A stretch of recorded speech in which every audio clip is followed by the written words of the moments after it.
Rais wa Jamhuri ya Muungano wa Tanzania, Mheshimiwa Dr. Samia Suluhu Hassan, amesema Tanzania itaanza kutumia pamba yake kwa ajili ya kuzalisha nyuzi badala ya kuuza pamba ghafi nje ya nchi. Rais Samia ametoa kauli hiyo mjini Bariadi mkoani Simiyu, Juni 16 mwaka 2025 katika siku ya kwanza ya ziara yake ya siku 3 mkoani humo baada ya kufungua kiwanda cha kuchambua pamba pamoja na kile cha kutengeneza mabomba ya maji kinachomilikiwa na kampuni ya Moly Oil Mills ya mkoani Simiyu. Amesema amefarijika mno kufungua viwanda hivyo na kusema serikali imeweka mkakati katika kuongeza thamani ya mazao mbalimbali ya biashara. Kazi yetu kama serikali ni kushika zao moja moja na kulipandisha. Tumeanza kushika mazao kadhaa. Korosho tumeipandisha kiasi kikubwa, kahawa tumepandisha kiasi kikubwa. Hamwezi kufikiria hata mbaazi ambayo ilikuwa ni mboga tumeipandisha kwenye soko la ulimwengu. Na sasa tunakwenda kwenye pamba. Nataka niwaambie ndugu zangu wa Simiyu, hatua yoyote tunayochukua serikali ni kwa faida yetu, kwa faida ya wananchi wakulima wa pamba na kwa faida ya nchi yetu. Hakuna hatua tutakayoichukua inakuja kumuumiza mkulima.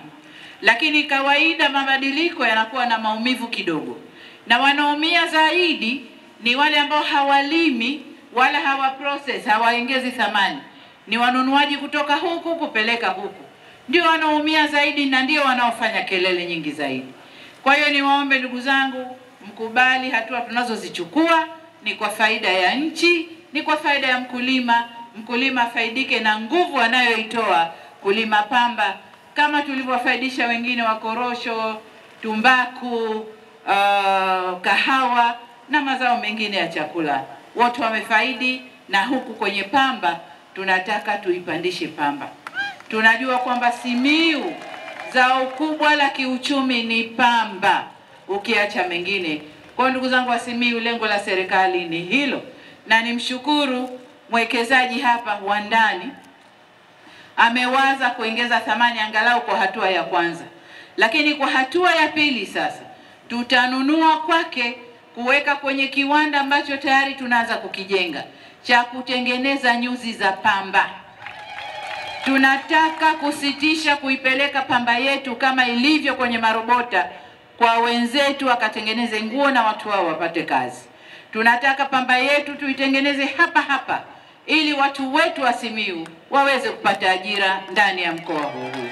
Akizungumzia kiwanda cha kutengeneza mabomba, Mheshimiwa Rais Samia amesema kujengwa kwa kiwanda hicho kutasaidia taifa kutotumia pesa za kigeni katika ununuzi wa bidhaa yakiwemo mabomba kwa ajili ya miradi ya maji ambayo inatekelezwa kwa kasi hivi sasa hapa nchini.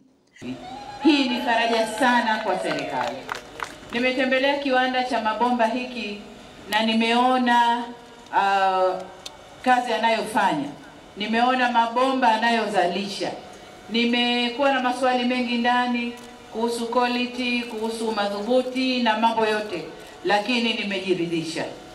Na faraja nilionayo ni kwamba ndugu yetu huyu sasa ametufanya tusitumie fedha za kigeni kuagiza mabomba, kwa sababu yeye anazalisha hapa ndani.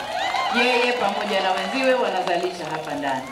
Lakini kubwa amewaza vizuri, kwa sababu kipindi hiki tuna miradi mingi sana ya usambazaji maji na kumtua mama ndoo kichwani. Na rasilimali kubwa tunayoitumia ni mabomba ambayo ndugu yetu huyu anazalisha hapa hapa. Kwa hiyo niwapongeze sana kampuni ya Moly Oil Milling kwa fikra hizo walizofikiria kuweka kiwanda hiki, lakini kiwanda cha kuchakata pamba. Kwa upande wake, mkurugenzi wa kampuni ya Moly Oil Mills Bwana Emmanuel Silanga amesema kama Mtanzania amejenga kiwanda hicho katika kuunga mkono serikali ya awamu ya 6, huku mbunge wa jimbo la Itilima ambaye pia ni mmoja wa wakurugenzi wa kampuni hiyo ya Moly Oil Mills, Mheshimiwa Njalu Silanga, akiipongeza sera nzuri ya serikali ambazo zimewezesha kujenga viwanda hivyo. Rais amefanya kazi kubwa katika nchi yetu, na haya mnayoyaona ni matunda ya Mheshimiwa Rais. Kazi alizozifanya sisi kama Watanzania na sisi tunafurahi kuanza na yeye Mheshimiwa Rais kupita kuangalia mafanikio aliyofanya katika serikali yake ya awamu ya 6. Sisi kama Watanzania na Watanzania wenzangu tujitokeze kuwekeza, ni fursa. Serikali ya awamu ya 6 ni serikali sikivu, imeruhusu wawekezaji wa ndani na nje. Kwa hiyo na sisi kama sisi Watanzania tena wa Bariadi Simiyu tumejaribu na sisi kuweka vitu kama hivi. Vitu hivi tulikuwa tunaviona Dar es Salaam na nje ya nchi, lakini leo tunaviona kwenye mkoa wetu wa Simiyu. Kwa hiyo ni pongezi kubwa kwa Watanzania na pongezi kubwa kwa wana Simiyu na pongezi kubwa kwa Chama cha Mapinduzi na kumwamini Mheshimiwa Rais kumteua Dr. Samia Suluhu Hassan kuwa mgombea pekee. CCM ina imani naye na Watanzania tuna imani na yeye. Kwa hiyo kilichobaki ni kumpa kula mwezi wa 10. Watanzania wote tujitokeze kwa kumpa kula ili kumpa nguvu na kumpa ushirikiano Mheshimiwa Rais ili aendelee kuongoza Tanzania yetu. Nchi tunafarijika ujua Mheshimiwa Rais amekuja kututia moyo katika usimamizi uwekezaji wa ndani kwenye maeneo yetu. Lakini si hivyo tu. Unapoona uwekezaji wa namna hii unapunguza gharama kubwa za kuagiza malighafi kutoka nje ya nchi, lakini si hivyo, tunaongeza thamani ya malighafi katika maeneo yetu haya ya mkoa wetu wa Simiyu. Na sisi kama wana Simiyu, lakini kama wazawa, tulishajipanga kuhakikisha kwamba tunafanya mazuri kuhakikisha wananchi na Watanzania wanapata ajira, lakini kubwa zaidi na kuisupport serikali kupata mapato ambayo yatakayokuja kusaidia kuongeza uzalishaji, lakini vile vile na kuongeza ajira ndani ya taifa na katika mkoa wetu wa Simiyu. GMTV, Bariadi, Simiyu.